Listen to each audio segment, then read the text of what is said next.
ലോകത്ത് വറ്റാത്തൊരു കിണറുണ്ടെന്ന് പറഞ്ഞാൽ നിങ്ങൾ വിശ്വസിക്കുമോ? 4000 വർഷമായിട്ട് ഇതുവരെ ആ കിണർ വറ്റിയിട്ടില്ല. ഇപ്പോഴും ആളുകൾ ഇന്ന് വെള്ളം യൂസ് ചെയ്തുകൊണ്ടിരിക്കുകയാണ്. വേറാസ് $multi-billion കമ്പനീസ് ആയ പെപ്സി, കൊക്കക്കോള, നെസ്ലെ വെള്ളം സപ്ലൈ ചെയ്യാൻ വേണ്ടി സ്ട്രഗിൾ ചെയ്തുകൊണ്ടിരിക്കുകയാണ്. ഏതാണ് ആ വറ്റാത്ത കിണറെന്നറിയോ?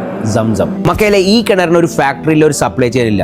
എന്നിട്ടും 4000 വർഷമായിട്ട് മില്യൺസ് ആണ് അതിൽ നിന്ന് വെള്ളം ഡെയിലി കുടിച്ചുകൊണ്ടിരിക്കുന്നത്. സുബ്ഹാനല്ലാഹ്, സംസം ഒരു എൻഡ്ലെസ് സോഴ്സ് ആണ്. സംസം 20 മീറ്റർ കബയിൽ നിന്ന് മാറിയിട്ടാണ് ലൊക്കേറ്റ് ചെയ്തത്. 30 മീറ്റർ ഡീപ്പാണ് സംസം വരുന്നത്. 11 to 18.5 ലിറ്റേഴ്സ് വെള്ളമാണ് പെർ ഡേ അവിടെ പ്രൊഡ്യൂസ് ചെയ്യുന്നത്. അതായത് 1.6 മില്യൺ പെർ ഡേ. മില്യൺസ് ആണ് വേൾഡ് വൈഡ് ആയിട്ട് വെള്ളം കൊണ്ടുപോകുന്നത്. എന്നിട്ടും വെള്ളത്തിന് ഇതുവരെ ഒരു ക്ഷാമം അവിടെ വന്നിട്ട് 150,000 ലിറ്റേഴ്സ് വെള്ളമാണ് ഡെയിലി മദീനയിലേക്ക് കൊണ്ടുപോകുന്നത്. ഇനി പീക്ക് ഡേയ്സ് ആവട്ടെ 400,000 ലിറ്റേഴ്സ്. മസ്ജിദുൽ ഹറമിൽ ഏകദേശം 7,000 ലിറ്റേഴ്സ് ആണ് ഡെയിലി കൺസ്യൂം ചെയ്യുന്നത്. ഹജ്ജും ഉംറയും സീസണിലാണെങ്കിൽ ഏകദേശം 2 മില്യൺ ലിറ്റേഴ്സ് ആണ് ഡെയിലി കൺസ്യൂം ചെയ്യുന്നത്. 4000 വർഷമായിട്ട് സംസം ഇപ്പോൾ ഒഴുകിക്കൊണ്ടിരിക്കുകയാണ്. വേറാസ് മൾട്ടി-ബില്യണർ കമ്പനീസ് മൾട്ടിപ്പിൾ സോഴ്സസും അതേപോലെ വലിയ ഇൻഫ്രാസ്ട്രക്ചറുമാണ് അവരെ കമ്പനി റൺ ചെയ്ത് പോകാൻ വേണ്ടി യൂസ് ചെയ്തുകൊണ്ടിരിക്കുന്നത്. നിങ്ങൾ സംസം കുടിച്ചിട്ടുള്ള ആളാണെങ്കിൽ സംസത്തിന്റെ പുണ്യം എന്താണെന്ന് അറിയുന്നുണ്ടെങ്കിൽ താഴെ കമന്റ് ചെയ്യും.